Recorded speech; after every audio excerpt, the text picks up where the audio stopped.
नवी मुंबई पालिकेच्या प्रभाग रचनेवर भाजप आक्रमक. प्रभाग रचनेमध्ये बदल न केल्यास कोर्टात जाणार. भाजपचे माजी खासदार संजीव नाईक यांचं वक्तव्य.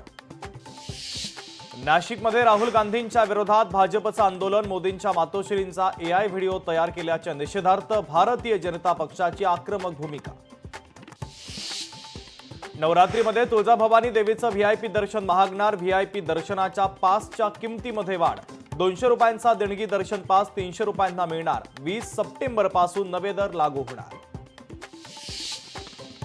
नांदेडच्या लोहा तालुक्यामध्ये मराठा ओबीसी वाद पेटला.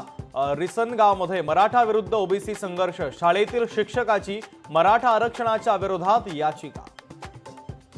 मालेगाव शिक्षक भरती घोटाळा प्रकरणी आरोपींना 14 दिवसांची न्यायालयीन कोठडी. आणखीन बड्या अधिकाऱ्यांना अटक होणार. विश्वसनीय सूत्रांची लोकशाही मराठीला माहिती.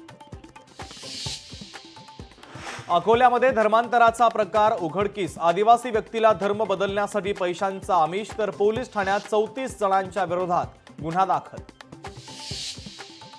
चक्क घराच्या बाल्कनीतून गेला उड्डाणपूल. नागपूरच्या अशोक चौकातील प्रकार. तर उड्डाणपुलाचं बांधकाम सध्या चर्चेचा विषय.